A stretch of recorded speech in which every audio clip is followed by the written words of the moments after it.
नमस्कार, मेरा नाम संजय पांडे और आप देख रहे हैं अनादि टीवी। समाजवादी पार्टी से बगावत कर लोकसभा चुनाव के पहले बीजेपी में शामिल होने वाले ऊंचाहार से सपा विधायक मनोज पांडे के खिलाफ अब पार्टी ने कार्रवाई की तैयारी कर ली है। विधानसभा में उनके नाम पर काली पट्टी चिपका दी गई है, जिस पर लिखा था मुख्य सचेतक, उस पर यानी कि काली पट्टी चिपका दी गई है, जिसके बाद मनोज पांडे बुरी तरीके से तिलमिला गए हैं। कार्रवाई की खबर से गुस्साए बागी विधायक ने कहा कि हम इसका कानूनी और वैधानिक तरीके से जवाब देंगे। मनोज पांडे ने यूपी तक से बात करते हुए कहा कि हम इसकी चर्चा यहाँ करना ठीक नहीं समझते। इस पर जहाँ चर्चा होगी हम इसका कानूनी और वैधानिक तरीके से जवाब देंगे। वहीं रायबरेली में मिली करारी हार पर उन्होंने कहा कि चुनाव में हार और जीत सिक्के के दो पहलू हैं, कभी हार होता है तो कभी जीत होते हैं।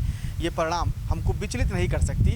हम जनता का हमेशा से स्वागत किया और उनके जनादेश का भी स्वागत करेंगे।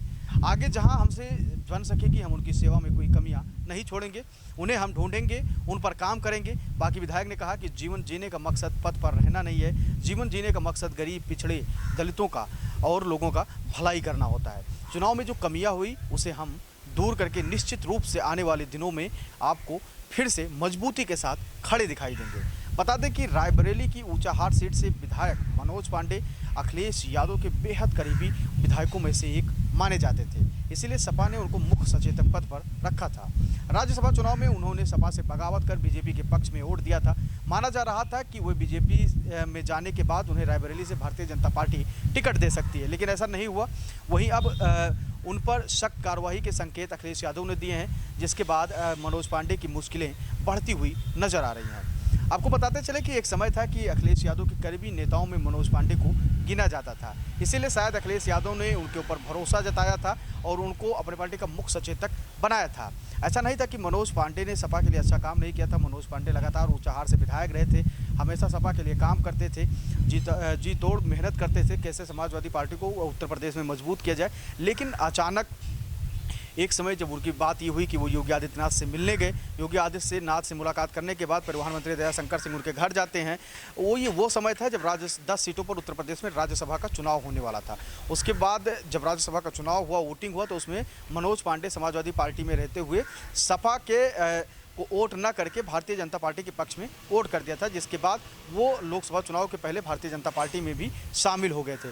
जिसके बाद अखिलेश यादव लगातार उनसे नाराज़ रहने लगे और उनकी दूरियां बढ़ती गई। अब ये माना जा रहा है कि मनोज पांडे कि वो जो उनका मुख्य सचेतक प्लेट है जो विधानसभा में लगा हो, उस पर काली पट्टी उठवा दिया गया है जानबूझकर, क्योंकि उनकी सदस्यता अखिलेश यादव के पास पत्र भेजा गया और उनकी सदस्यता रद्द होने की बात भी कही गई है। ऐसी स्थिति में देखने वाली बात ये होगी कि आने वाले दिनों में, आने वाले समय में मनोज पांडे की मुश्किलें कितनी बढ़ने वाली हैं, क्योंकि ऊंचाहार एक ऐसा सीट है जिस पे मनोज पांडे का हमेशा से जलवा कायम रहा है। कई बार वो वहाँ से विधायक रहे हैं।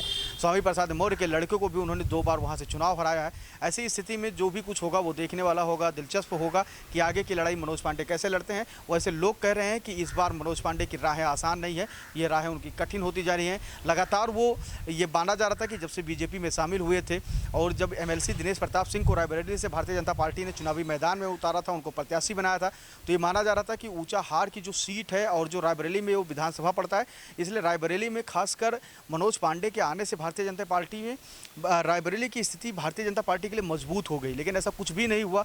वहाँ पे भारतीय जनता पार्टी को करारी हार मिली, करारी शिकस्त मिली, जिसके बाद ये सवाल उठने लगे कि क्या मनोज पांडे जो भारतीय जनता पार्टी में आए उसका फ़ायदा हुआ या नहीं हुआ। अभी भी इस पर सवाल है और अब लोग कह रहे हैं कि मनोज पांडे ने भाजपा में आने के बाद बहुत बड़ी भूल कर दी है, बहुत बड़ी गलती कर दी है। शायद वो सपा में रहते तो उनकी इज्जत आज भी उतना ही बरकरार रहता। शायद भारतीय जनता पार्टी में उनको वो ओहदा ना मिल पाए जो समाजवादी पार्टी ने उनको दिया था। कैमरा पर्सन शिवांशु पटवा के साथ मैं संजय पांडे, अनादि टीवी, लखनऊ।